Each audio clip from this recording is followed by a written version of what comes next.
Hey there guys, EctoMaster here. We are back with another Hero Spotlight and Heroes of the Storm, as it is I'm Commander Heroes Raynor, and this Tuesday. here's my favorite store in the Nexus. Yes, thank you Raynor. I kind of figured that, but anyways. So obviously I said last week we were going to do Jim Raynor, and so we are. So here he is. Ranged Assassin, he's an easy difficulty. There's his layout of his abilities, but we're going to talk about that in a minute. First, we want to take a look at his skins, just so you can see what he's got available. Now, he is $3.99, I believe it was, or $3.99 US on the store, or 2,000 gold, or if you get the bundle pack, you can get like him, Muradin, and a mount for like $5. So, not bad. Anyway, so here is his skins. These are the easiest things to show off. Just kind of different looks here. Pretty cool looking. His master skin, so you need level 10, as well as 10,000 gold in order to get this. And then Stick the with two me, kid. variations. So I own the skin. This is the Stars and Stripes Raynor, so you know, kind of Captain America-ish. And then Commander Raynor, which is Raynor without his suit. That's cool. Almost looks like the Punisher, and it even has like the Punisher, almost like the Punisher-esque logo on the shirt. That's pretty cool. Punisher Raynor. Dun dun dun. Oh, it's the Overwatch logo. Look at that. It's Overwatch. So that's got to be Reaper. That's pretty damn cool. That is awesome. So anyways, that is Raynor. We're going to go out of the shop and back to play, where I already have him lined up for us to take a look. So we're going to take a look at his abilities and his talents now, and while we're doing the talents, we're going to go over the highest voted build off of Heroes Nexus. And then, of course, at the end, we're going to pick a character. Now, I said last week we were going to do Raynor and Tassadar, but I didn't realize that I did Tassadar already. So, I just forgot to mark him on my sheet. And now now we're not doing that. So, no double this week.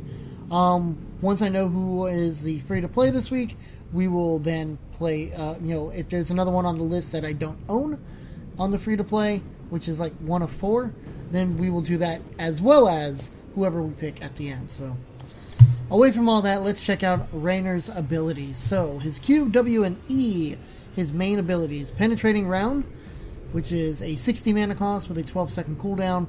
It deals 85 damage and knocks enemies back. Inspire, it's a 40 mana cost with a 10-second cooldown. You gain X bonus attack speed for 6 seconds. Nearby allies gain half of the bonus, 30%.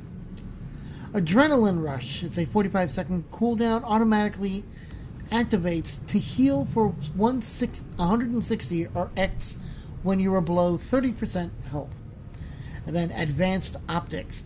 Increase basic attack and sight range. Then he has 2 heroics, Hyperion and Raynor's Raiders.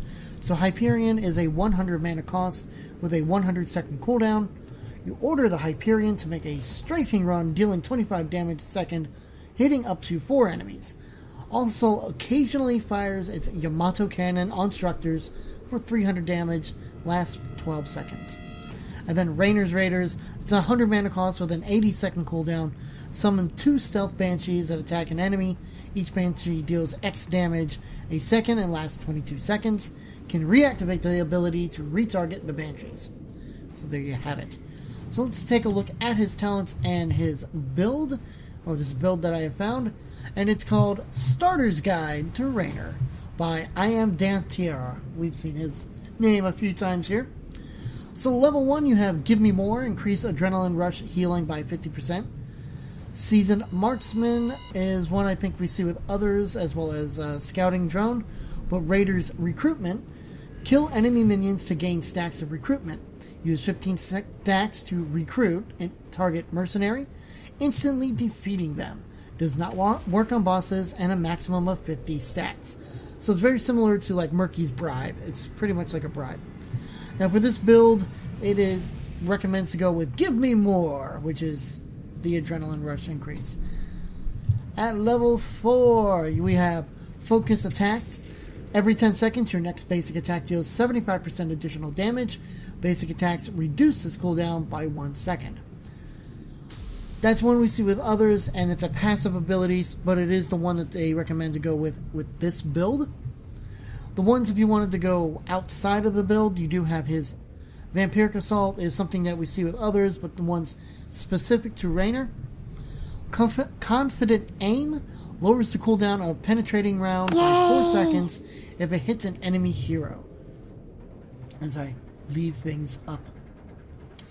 And then Activated Rush lowers the cooldown of Adrenaline Rush by 10 seconds, and it can now be manually activated. Level 7. You have Hamstring Shot. Enemies hit by Penetrating Round have a 20% movement speed slow for 3 seconds. Revolution Overdrive gain 10% movement speed while affected by Inspire. Increase this bonus by 5% for each allied hero nearby when Inspire is cast. Fight or Flight. When Adrenaline Rush activates, it removes all stuns, roots, silences, and slows. And then Mercenary Lord is another one we see quite often. But for this build, they recommend to go with Revolution Overdrive. At level 10, they recommend to get Raynor's Raiders, unless you want to get Hyperion! I can't do Jesse, it'll hurt too much. At level 13, the one specific for Raynor, you have Double Barreled. Penetrating Round gains a second charge. Steel Resolve increases Inspire's duration by 50% and causes Adrenaline Rush to also apply Inspire. And then Giant Killer is the one that they recommend with the build. Basic attacks against enemy heroes deal bonus damage equal to 1.5% of the hero's maximum health. And I think putting on a clinic is another one that we see with others. So yeah. Level 16. Executioner is another one we see quite often, so we're not going to worry about that. But Cluster Round, Penetrating Round damage is increased by 10% for each additional target hit, and the whip is increased by 50%. Bullseye, the first enemy hit by Penetrating Round is stunned for 1 second and takes 50% more damage. Relentless Leader is another one we see quite often with others, so I'm going to pass that. But the one that they recommend for the build is Berserk. Activate to increase your attack speed by 40% and movement speed by 10% for 4 seconds. Has a 60-second cooldown. It is an activate, so you have to click on it, or, well, not click on it, push the button to make it go. And then level 20. Now what they recommend for this is Nexus Frenzy, which increases the attack speed by 20% and attack range by 20% as well. But if you wanted to stay with the Banshees, you have Dusk Wings. Banshees remain stealth while attacking and fire 50% more frequently. If you went with Hyperion and wanted to stay with Hyperion, you also have Scorched Earth. An additional set of lasers blast the ground 5 times per second, dealing 15 damage in an area. Bolt of the Storm is a teleport that you can use if you wanted to take that, and a card to play is definitely one I haven't seen often. Whenever a hero, ally, or enemy is killed, the cooldown of your heroic ability is reduced by 10 seconds. So that could be deadly if you wanted to use that. And that, ladies and gentlemen, is James Raynor. Of course, we're not spending a whole lot more time on these characters now, seeing as I'm not showcasing the builds.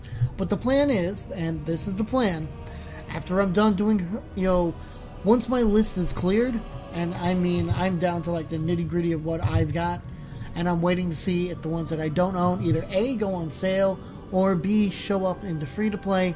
Once we get that, then yeah, we're going to move on. In fact, we're going to be moving on very soon, probably within the next week or two, where we'll be showcasing a hero build. And if I don't have one to showcase again, like if I don't have 2 doubles like I did last week, then what I'll do is I will play a round against the AI and showcasing one of these builds. I will randomly choose a hero and choose a build, and I will talk about the build while I'm going and showcase the whole playthrough, so you guys can enjoy that. So with that being said, I think it's time that we pick the next hero. So let's pull out my RPG roller. So I am down to 5. Let's see if I can get this to work properly. So we're done with a 1d5 to find out who we're playing next, and roll number 1. That makes it nice and easy. Oh, number 1. I am so happy to finally see this. We get to take a look at a ranged support next week in Brightwing. So next week, guys, we'll be showcasing Brightwing again if we have any of the ones that are on my do not own list, which is Falstad, Rhaegar, and Zeratul now. We will showcase those guys as one of those as well if they show up.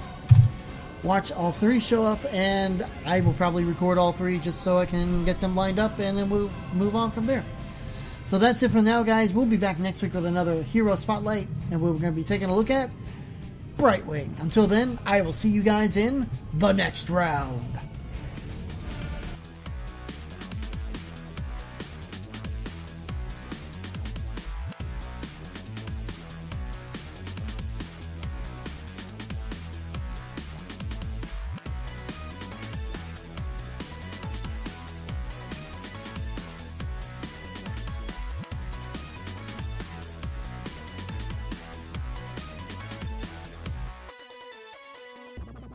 Bye.